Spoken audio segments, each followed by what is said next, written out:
Hello everyone, I welcome you all to today's topic Decodified session.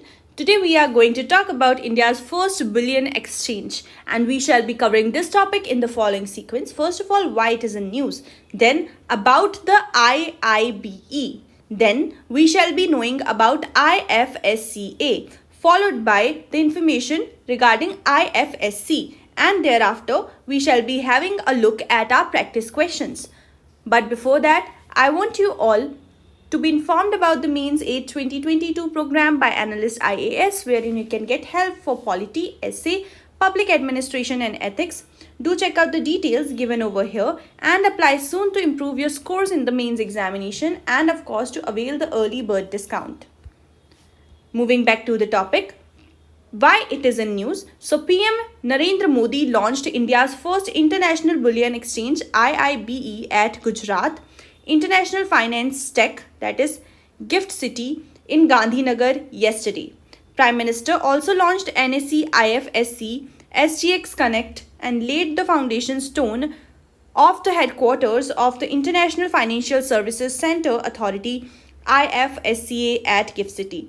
So all these names that I have just pronounced for you guys, we are going to look at them in detail and we are going to collect the required information regarding each of them. So India International Bullion Exchange IIBE is something we are going to look at first.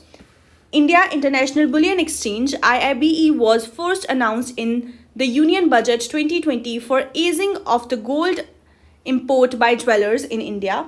IIBE is a platform that not only enrolls jewelers to trade on the exchange but has also set up necessary infrastructure to store physical gold and silver. Qualified jewelers will be permitted to import gold through the IIBE. International Financial Services Center Authority IFSCA is entrusted with notifying the eligible qualified jewelers in India for directly importing gold through IIBE. Apart from qualified jewelers, non-resident Indians and institutions will also be able to participate on the exchange after registering with the IFSCA. In the medium term, institutions such as Fund for Gold ETF are also expected to participate. What is the qualification criteria under IIBE or to actually participate into gold imports under IIBE? The qualification criteria for import is to become qualified jewelers. Entities require a minimum net worth of Rs 25 crore and 90% of the average annual turnover in the last 3 financial years through deals in goods categorized as precious metals. Qualification criteria for trading. Jewelers will be able to transact on IIBE as trading members or as clients of a trading member. For becoming a trading member, a qualified jeweler may establish a branch or subsidiary in IFSC International Financial Services Center and apply to the IFSCA. Limited Purpose Trading Membership. A qualified jeweler based in India and not having physical presence in the IFSC may apply for a limited purpose trading membership. Under limited trading membership, the entity can only trade on its own account and no client onboarding shall be permitted. Now let's look at the IFSCA and try to understand it better. The IFSCA was established in April 2020 under the International Financial Services Center Authority Act 2019. It is a statutory authority established by the Indian government. So statutory authority is the one which has an act for its backing, and hence IFSCA becomes a statutory authority. It is an authority to develop and regulate financial services, financial products and financial institutions in International Financial Service Center IFSC in India. Currently, there is only one IFSC being developed in India, that is GiftCity in Gandhinagar, Gujarat. Before IFSCA was established, the financial services and institutions were regulated by domestic financial regulators such as SEBI, RBI, IRDAI, PFRDA, etc. So now it's under one head, which is good for the coordination and execution of various tasks under the same. The main goal of the IFSCA is to promote ease of doing business in IFSC and provide a world-class regulatory environment.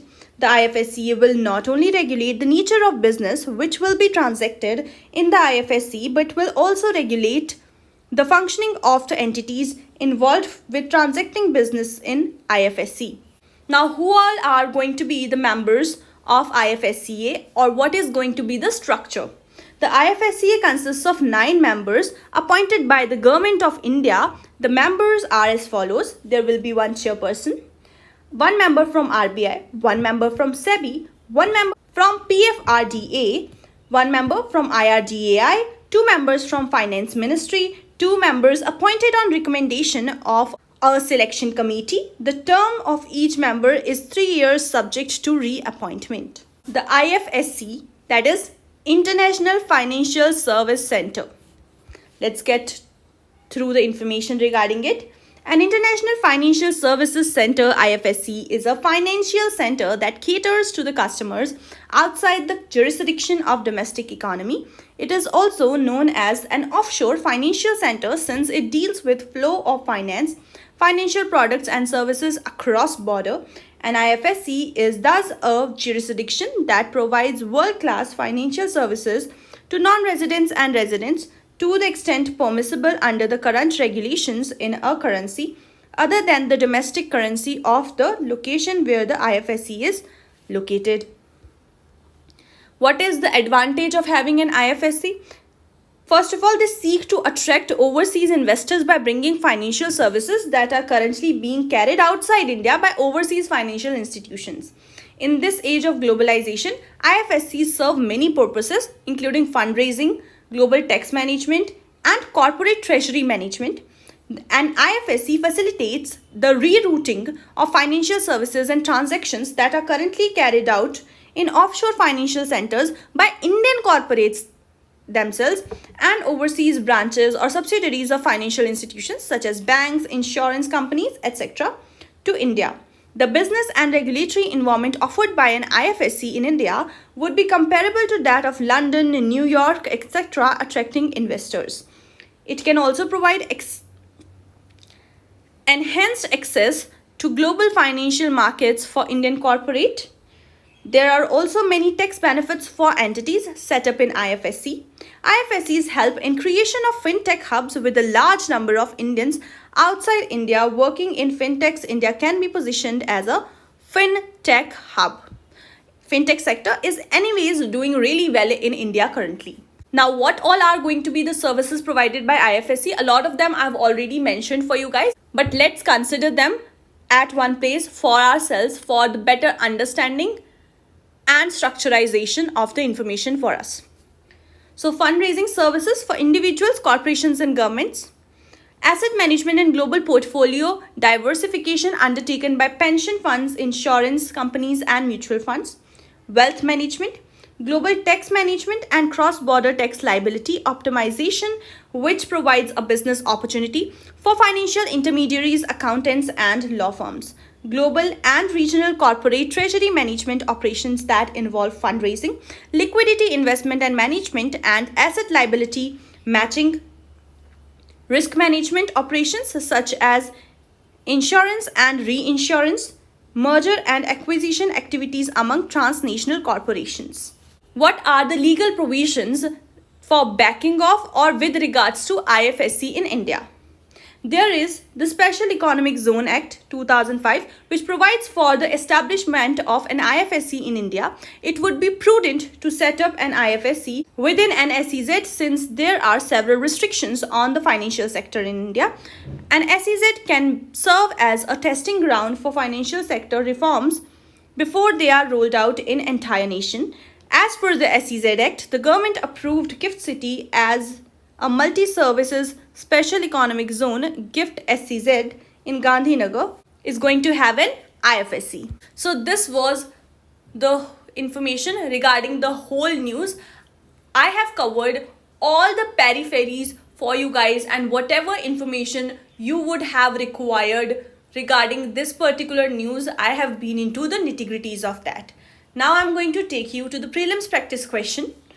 SEZ are set up under Special Economic Zones Act 2005 as a duty-free enclave in India. Which of the following statements about SEZ is not correct? Number 1 or A, they shall be deemed to be foreign territory for the purposes of trade operations and duties and tariffs in India. B, goods and services rendered from SEZ are treated as imports into India. C, exemption from state sales tax and other levies as extended by respective state governments. D, 100% economic tax exemption on export income for SEZ units under Section 10AA of the Income Tax Act for lifetime operations. Please be careful about picking the statement that is not correct and put in your answers in the comment box below. Now let's look at the mains practice question. Discuss the significance of International Financial Services Center. You need to answer this particular question in 150 words and send in your answers to us on WhatsApp to get them reviewed. This is it for today. I shall see you again tomorrow.